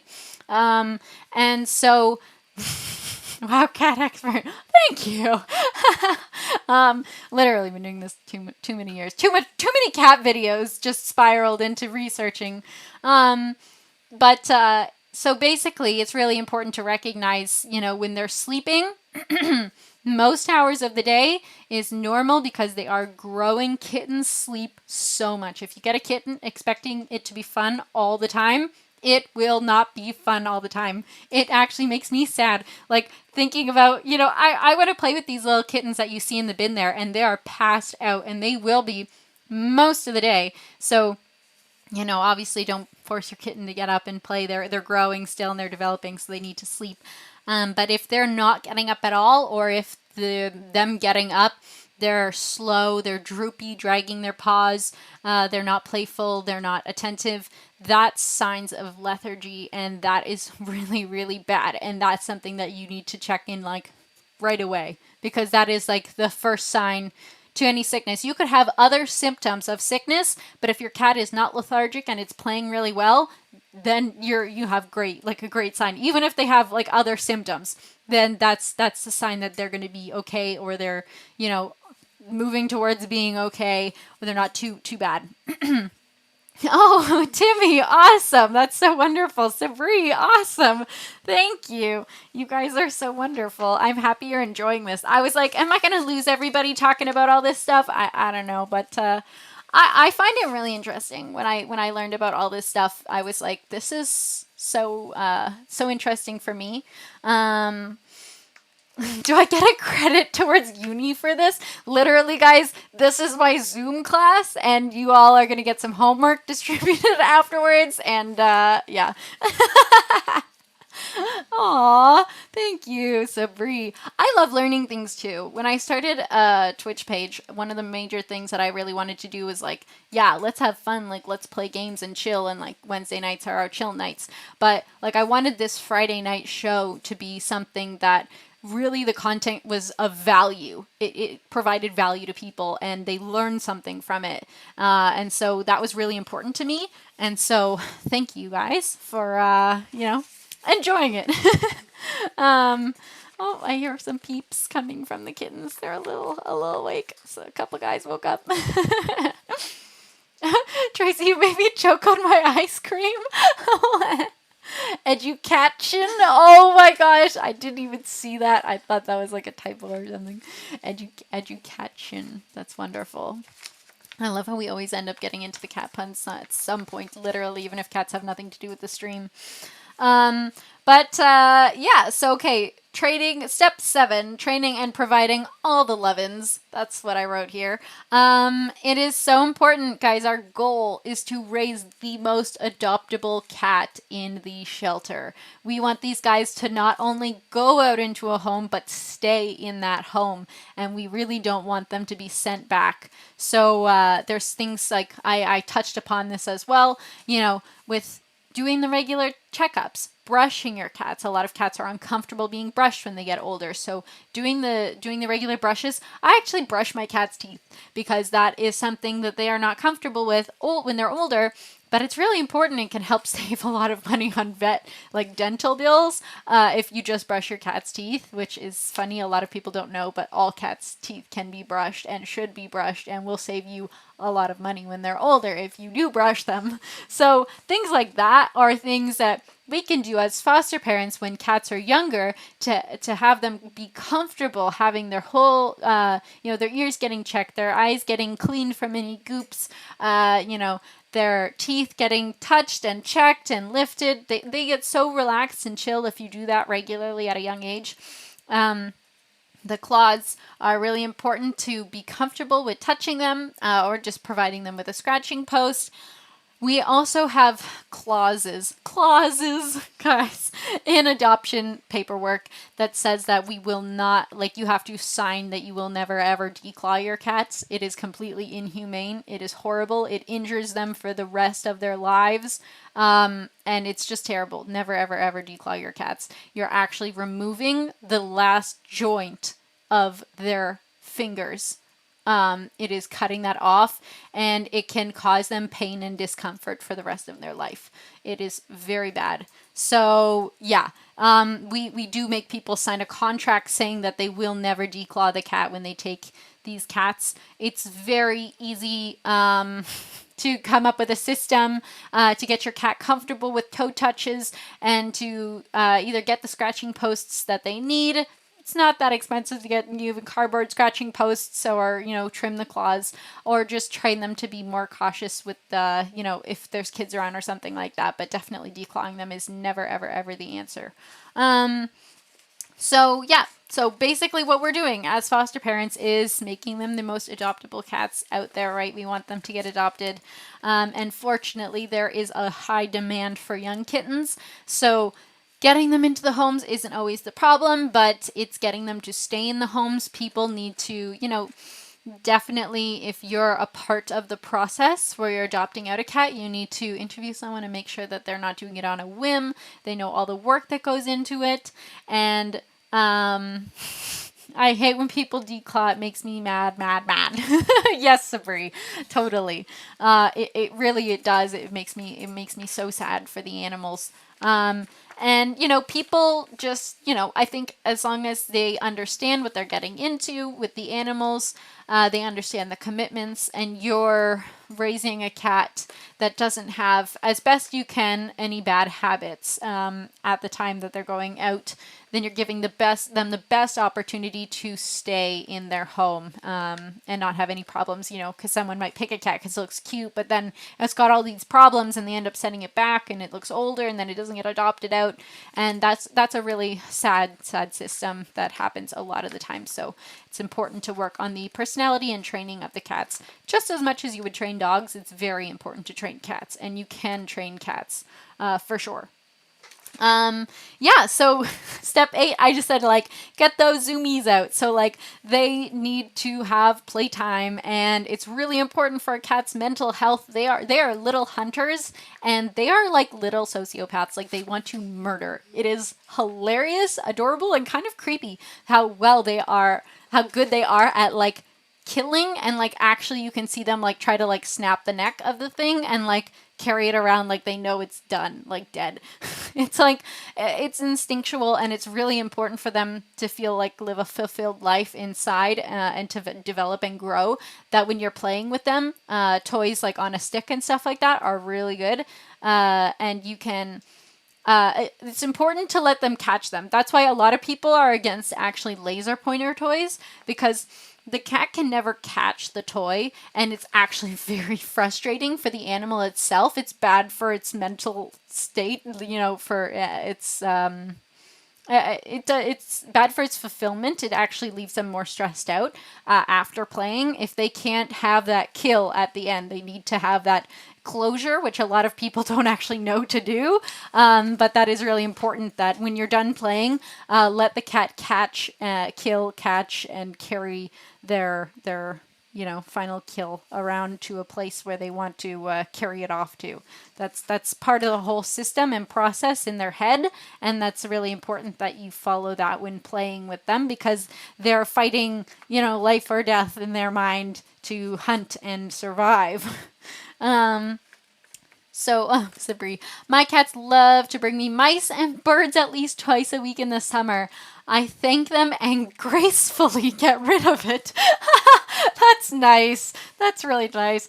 Oh, growing up, yeah, we had these like 3 cats that would just like they all reached their peak like murderous stage at the same time, and they were all outdoors, and we had a field. We had this one square block by our back door. We called it the graveyard, and there would be bodies piling up, like piled up, because all 3 cats were hunting at the same time, which is really funny. Yeah. Specify animal bodies. Bodies. Animal bodies, yes. Well, like we'd have like moles, rats, mice, bunnies, everything like that. Very sad little bunnies. Yeah, but it is what it is for them. It's really interesting, like I think a lot of people hear about how cats traveled the world, spread throughout the world on ships, because people would use them to catch mice on the decks. Has everyone heard that story out there? Not that that's like a fake story. That's just a lot of people hear about that, how they keep them on boats and things like that, or to kill the mice and keep them away. A really cool thing is I've also done a lot of research on chickens because I want chickens. And chickens started pretty much all, oh my gosh, I can't forget where. I can't think on the top of my head right now. But they actually were not all over the world. They traveled throughout the world on boats, because chickens are not vegetarians. They are omnivores, and they hunt rodents, and they kill and eat bugs and animals, like small animals and rodents. So they actually traveled the world, not as food. People weren't even bringing chickens like, ooh, let me eat this chicken. They had no intention of eating them, and they were carried around on boats the same way cats were, to kill rodents. Isn't that so interesting? I find that so interesting. I was researching chickens, and I found that out, so that's kind of cool. They're kind of like cats, even though you don't think of them the same way, and if given an opportunity, I'm sure a large cat would also try to eat a chicken. Yes, okay, so step 9, guys, quite possibly the hardest part of the whole thing is giving them up and saying goodbye. It's the most important part of what we do. Oh, Cam hopped on and off again. I think it just does that sometimes. So you have to adjust it every time? Did you go change any of the settings when you did that last I time? opened the door. I cracked open Okay, then I'm just going to go over to me. Yeah. Hi, guys. I'm big. I'm here.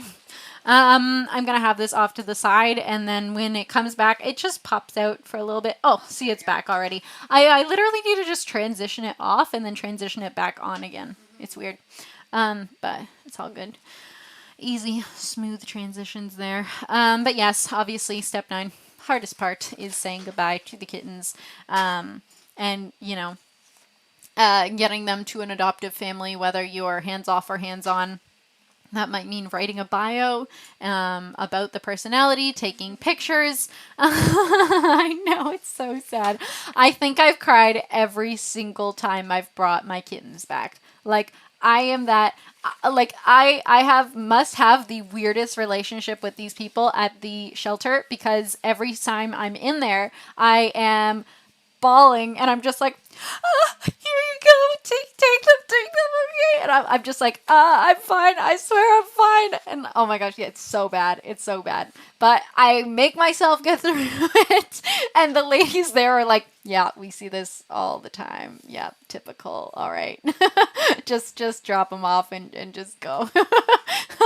Yeah, but honestly, like, just knowing, like, when you get, honestly, when you get that next set of kittens, you feel so happy that you were able to do it again. You were able to help get those guys out to a home and not just foster and save the one cat, which everybody else, it's incredible when people save a cat and you rescue a cat and you adopt it. But to have, you know, being a foster parent is going one step further, and it's taking that one step beyond.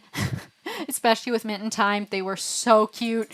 And it's saying, you know, like, I want to rescue and help lots of animals, and I want to help multiple sets and litters of kittens that other people aren't going to be able to get to help keep them out of the shelter so that they can heal and grow to homes. And yeah, it's next level.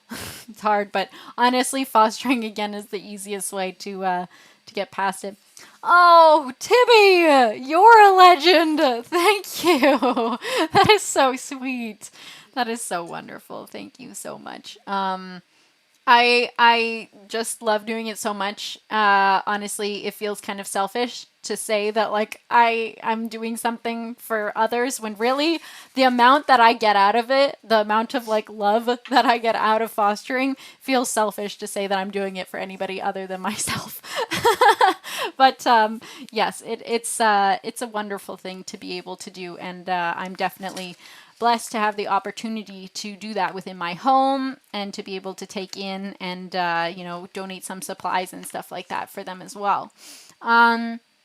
So step 10, basically my last step out of all the 10 steps, guys, is just cleaning your home and prepping for new fosters. So assessing what you should throw out, depending on the illness that the cat had that you have in your home. You might not be able to foster for up to a year, depending on what it is. I did have kittens before that had panleukopenia. It is a really, really horrible disease. Anybody that's heard of it, it's very upsetting. It takes 95% of the lives of the kittens that catch it. So it's really, really almost, you know, a death sentence when an animal gets that. And so it only lasts about a week or two, but the recovery period can take a really long time, and most kittens do not survive the first 24 to 48 hours of having it. It is highly, highly contagious and can live on surfaces for up to a year. So that is why I say so strongly, do not foster in a place where you cannot sanitize, like, the crap out of the walls, the floor, the tables, the bins. Like, I sanitize everything, because I would not be able to live with myself knowing that I had an animal that had this disease and passed it along to other kittens coming into my home that are so vulnerable that it is almost a guaranteed death sentence if they get this. So definitely know what the kittens have that you have in your home.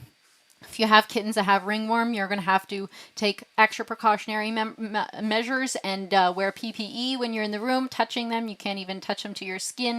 You have to sanitize very well after you have those ones. Other ones are going to be a little bit easier, but it's again, they're dirty and messy, and you always want to be able to sanitize everything after. So definitely have a room that you can clean very well, and ask questions when you want to foster. It's okay to ask the organization what you're taking in. What, is this really going to entail? What are you signing yourself up for?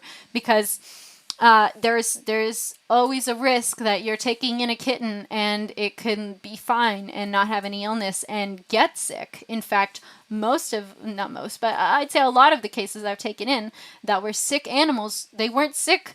They weren't showing their symptoms until a while after, so I didn't think I was getting myself into anything serious until later on they started showing the signs and they started getting worse, and then turns out that they had something from back where they were brought in from. So you might not always know that the situation's always developing and changing, and kittens can be messy and they can get sick. So you have to be ready for everything. And so that's that's kind of my whole chat on setting up your home for fostering kittens. Let me know if you guys have any questions in the comments or anything like that. I hope you've enjoyed watching all the little munchkins wiggling around in their bin. This has been fun. I definitely needed this tea because I talk a lot. If you guys want to hear more stuff like this, I so recommend watching the Kitten Ladies stuff. She's a YouTuber and she's got a website and whole organization, Rescue Herself. She single-handedly rescues hundreds of kittens all the time, and she is just providing information, very, very valuable information for foster parents out there that saves, lots of kittens' lives. The Kitten Lady, her name is the Kitten Lady. If you want to write that in the chat, Trace, you can for sure. She's wonderful resource for a lot of information. She did a whole course where we actually did like a 4-part series of a couple hour-long courses.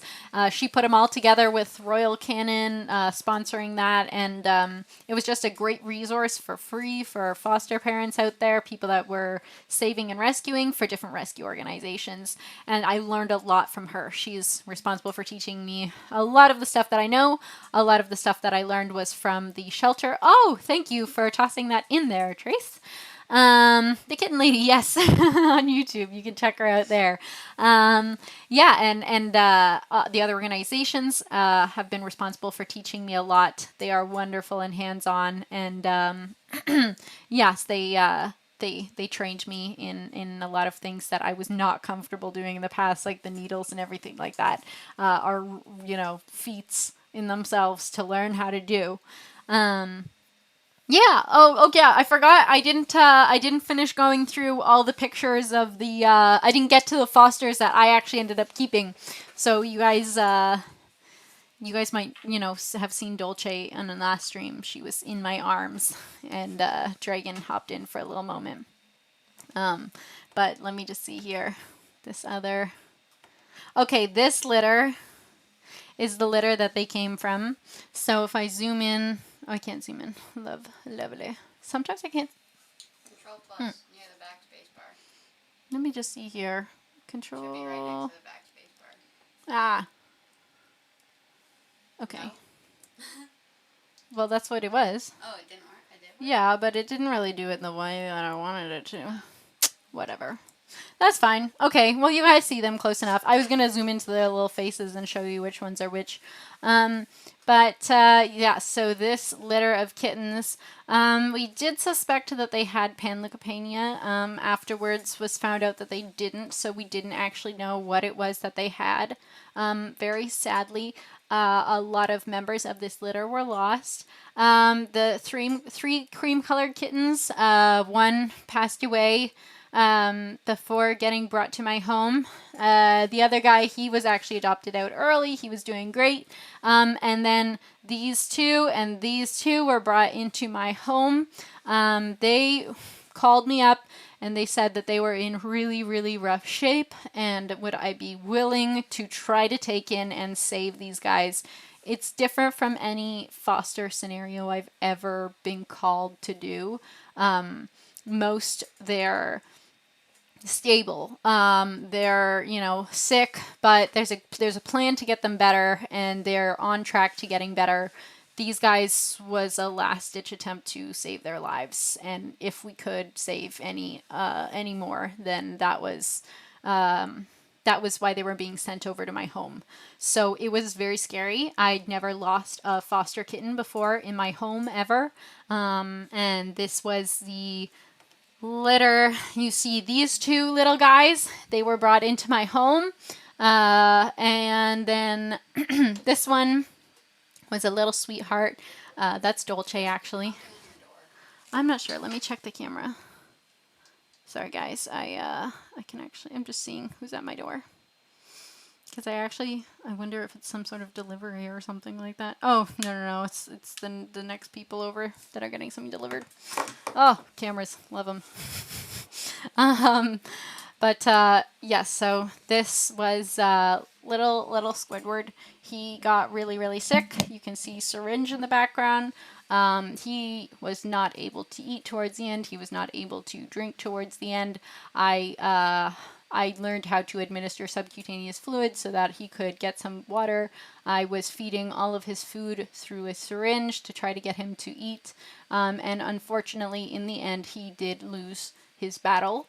And yes, so it, it was really rough. So we ended up adopting this little one right here, which is the sibling. Yes, it was honestly probably like the worst day of my life. It was so horrible. We're not going to get into those details, but that is one of the risks that you need to know when going into fostering is that again, I knew taking on this case of kittens that they were predicted to not make it, and it was my job to see whatever last ditch attempts I could do to save them. So I was aware of the risks going into it, and taking them in. They were on like morning medications, 3 times a day medications with their foods, probiotics mixed in. They were getting B12 shots. They were getting the subcutaneous fluids. They were getting the one that was really, two actually that got really sick, they were getting this medication every 15 minutes. Every 15 minutes all day long. I am so fortunate enough to work full-time from home, so I was able to make that work and go in there and be with them, and provide the care. Not everybody's going to be able to take on a case like this, and not everybody's going to be able to it's like a full-time job, really. Not everyone's going to be able to do this kind of thing. Not every foster situation is like this, but just so people do know that these are scenarios that do happen.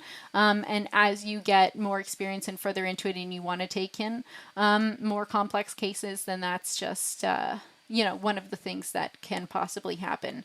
But knowing that they had the opportunity to spend that life in a comfortable, loving home with care around the clock for them, then that's comfort for me. And so this little one, Dolce, is my little girl. I adopted her, and she lives here now. So whenever you save up and spend some Krabby Patty channel points, then you can call on her for a little bit of visit. We'll go grab her and bring her in to say hello sometimes. And then the other one I adopted is this one, Little Dragon. So because he looks like a little dragon, so we just started calling him Dragon because we wanted, he just had this really intense look on his face, and then it just kind of stuck, and he started responding to the name. So he's my little dragon, and Dolce is the little girl. So it's a boy and a girl, brother and sister. And yeah, that's just, it was a rough scenario, but I got these wonderful little guys out of it. So that is incredible. Yeah, look at him showing off. Little cutie. That's me trying to work while visiting in the room. Dragon was the second sickest, so other than the one that did not make it, I really did not know if he was going to make it for a little while. He was really, really sick on subcutaneous fluids, a lot of medications, extra medications than all the other ones. And he pulled through, and it took a lot of work to get him to pull through, but it just like it reinstills the reason why I foster, to see these ones go from being so sick and anorexic and underweight to thriving and like living their lives that they otherwise wouldn't have had the opportunity to live. Thank you, Timmy. This is him out on the grass. He's like, yeah, I'm training them to be on leashes so that they can go outside. Yep, so this is just, I think that's the end of the slide. Oh, no. So then that brings us to these guys that we were watching the live cam of. This is the mother, and this is all the little youngins that she's got. The little ones, I just have a couple photos of them. They're just tiny little things right now. But yeah, so I had this wonderful opportunity. I fostered so many orphaned kittens, and I've never yet had the chance to foster a pregnant mom, a queen, or a mother that's just given birth. But through this new organization, they needed a lot of help, and I got a call, and the day that they were born, I rushed over there and I picked them up, and I thought to myself, okay, this sounds like the most amazing opportunity. Who just gets to see, newborn kittens? Like, these guys have been alive. Like, they were born on Saturday last week. They have been born, like, they've only been alive for 6 days. They're still, like, their eyes are closed and they're, they're, like, wiggling around and stuff. But I find it so adorable. I don't know. I've seen, talks and stuff like that where they do live streams of the kittens just wiggling around and living their lives. And I love watching it. So I'm sure it's a specific vibe for some people, but other people are like, I don't know, they just look like sleeping cats, but for me it's adorable. So if you guys enjoy that, thanks for sticking around, and hopefully you enjoyed learning some stuff about cats and I didn't make it too boring like you were in school. But yeah, I had a really fun time talking to you guys about my journey as a foster parent, and I know a lot of people don't know a lot about that. We do a lot of games and we interview a lot of other streamers on the channel, and so we kind of scrape at the surface of it here and there, but we don't always get the opportunity to dive into it. So sure, if Dolce's around, then I'd love for her to come in. She's such a sweetheart. She would love to say hi to everybody. But yeah, so it's an incredible opportunity just to showcase the little ones, since I was given this chance to have them in their home, and yeah, share all this knowledge with you guys that I've put so much time into researching, because I really want my Twitch page to be a place of learning and great educational content on Friday nights, and then the rest of the evenings can just be chill. Yeah, so that was tonight's interview. I was like, tonight's interview is going to be a little bit furrier than our guest is going to be a little furrier than usual people that we bring on here. But it was fun. We'll see if Dolce's around. Maybe she'll want to come over and say hey. But thanks for sticking around, guys. Thank you so much for hanging out this whole time and listening and asking all your questions and stuff like that. It's so much fun to have you guys on this stream. I feel like I should switch over here since these guys are kind of passed out. I'm a little bit bigger now. You can see me here. We'll see if we can get Dolce in here to hold, maybe. Because she's such a little sweetheart. She'd love to come say hi to you guys. Sorry, my camera's like off to the side, and so I need to always look in the wrong. I am looking at you guys, though. I'm looking at the chat. It's off to the side.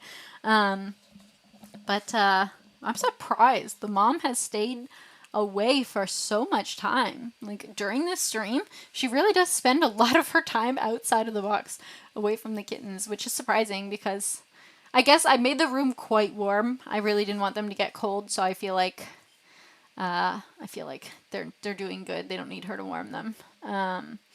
Free Dolce. She's free roaming. Actually, we're gonna collect her and see if she's around.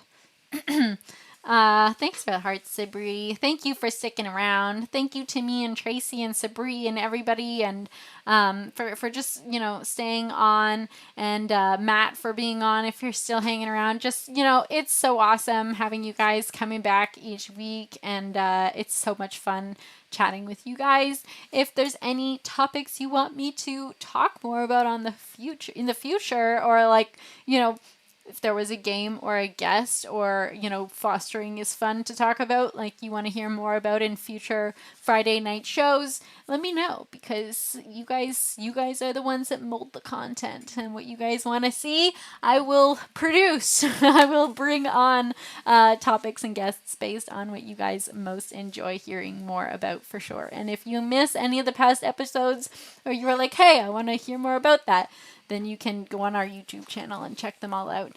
Yay, baby! Thank you. Oh, hi, chicken. Hi, chicken baby. This is Dolce. Hi, you. She's like, she's a little, she acts like a little rag doll, but she's, we actually don't know what she is because she was just in the wild. Hi, you. She just kind of flops. There you go. Look at the camera. Yeah, say hi to everybody. She says, hi, Timmy. She always wants to go for my mic. She's like, I know. She's like a little nugget. She'll like literally just chill. Oh, but she like always... She was hard to wrangle. Aw, thank you for wrangling her. She's like a little munchkin, though. She's like, when she's in here, then she loves hanging out. Like, she'll just sit here with me and try to eat my mic and try to chew on my cables. Can we get some purrs in the mic? Oh. Can we get some purrs? Nope.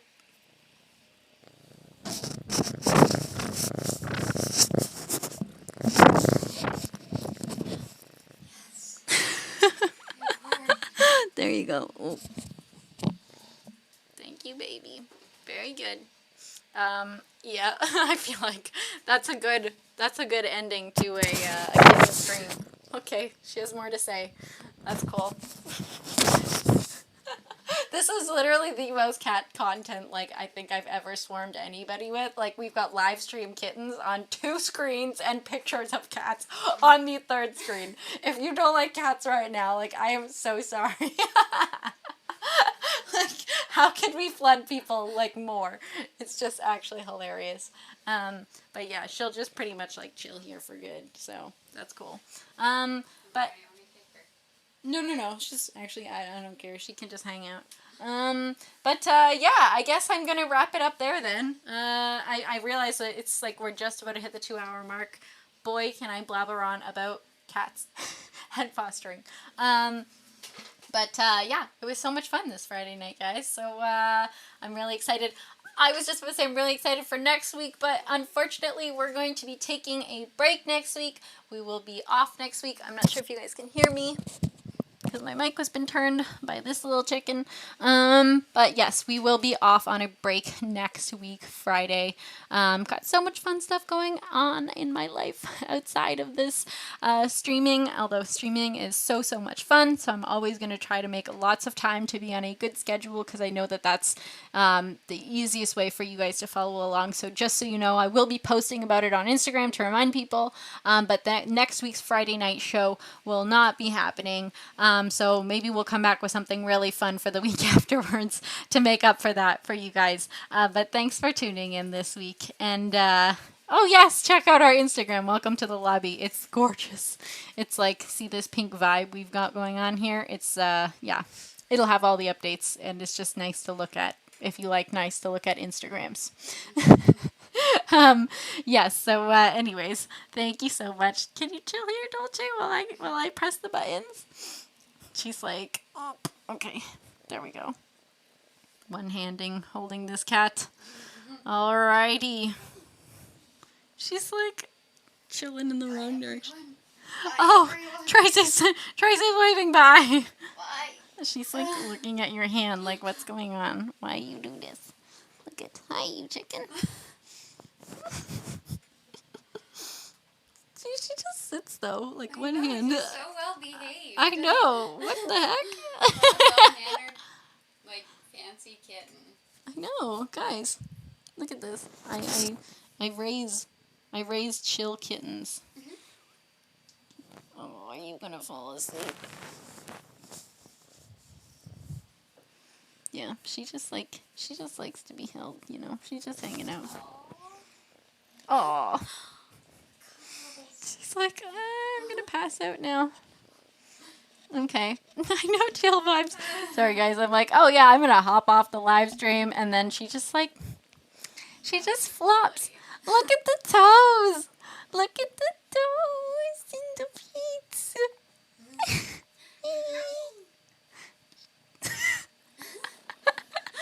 Guys. I know. I love bouncing the little toes.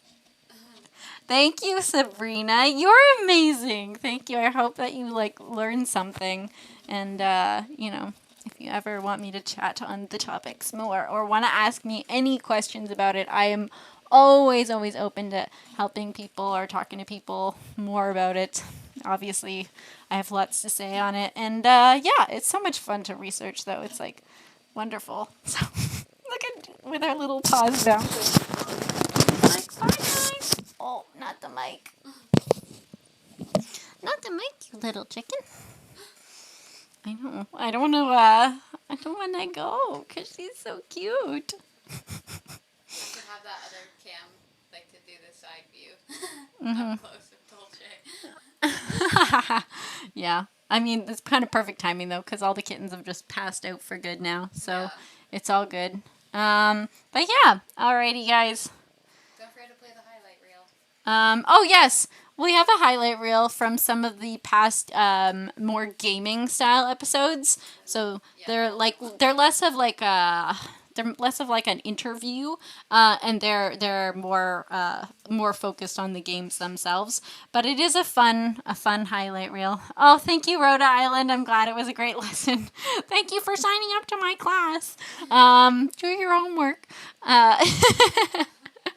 And yeah, I'll roll our highlight video in case you guys want to hang out and chat with each other for a few more minutes and watch some funny mishaps while I game on our other ones.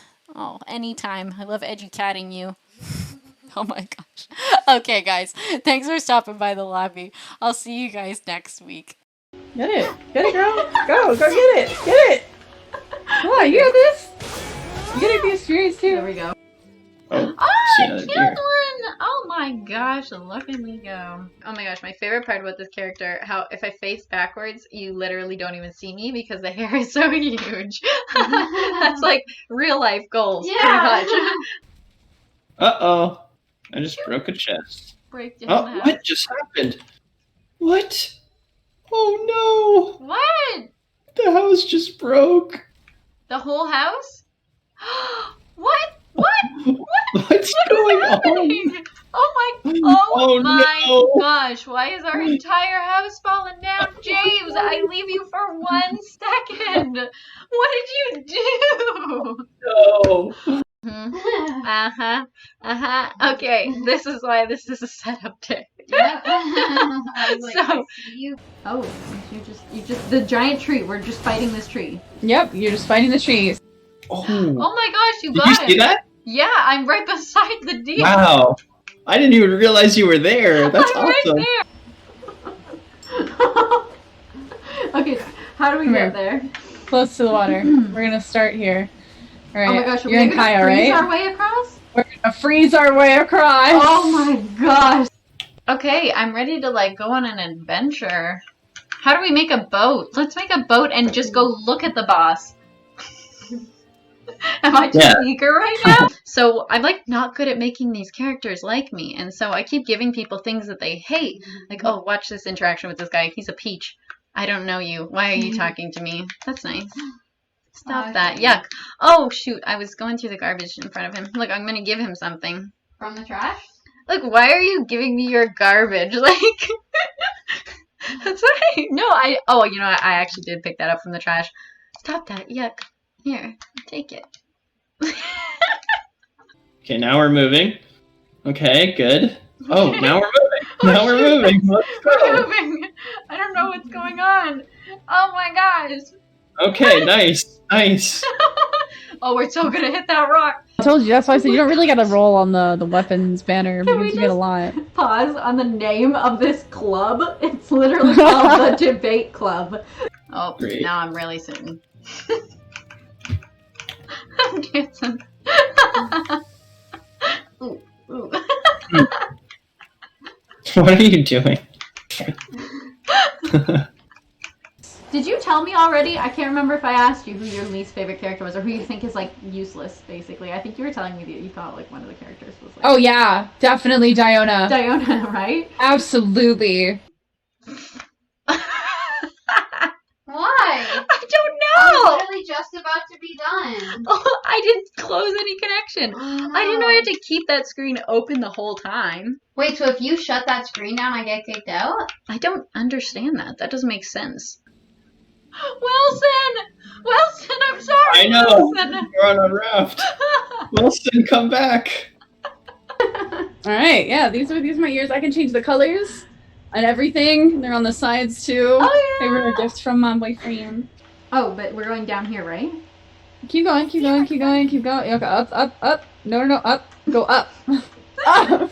I'm going up! It was created by like a guy called Concerned Ape. A great name, right? And anyways, so he spent 4 years building this game from scratch, like every inch of this game by himself. One guy. Are you coming? Uh-oh. Oh no. I'm a castaway. I don't know how to get back. Look at him! Oh my gosh, it's like Oh, no. raining and storming, and this poor guy's just adrift. Jump off and swim! So I'm like half trying to pay attention, half not getting killed from these oh my gosh, why didn't you say anything? I know, I didn't want to interrupt you, but I'm like getting attacked. With Genshin, because to play multiplayer in this game, you have to level up to level 16, which I don't know who, Scar, told me it was easy. It's so It is not easy. It Oh is my so God. easy. I did it in like 3 nights. 3 nights. 6. Oh.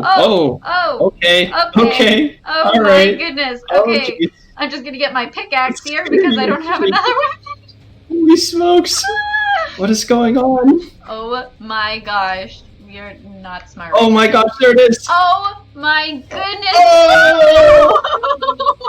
Look at this thing! Oh my gosh! I How have do a you even get defense. close enough? I can't kill a regular deer. It's a deer. Shoot! Once I Oh, I just Oh, accepted. someone else Oh, coming did in? I accept some random You just person? accepted a random person. Oh no. Who is this person? Oh no.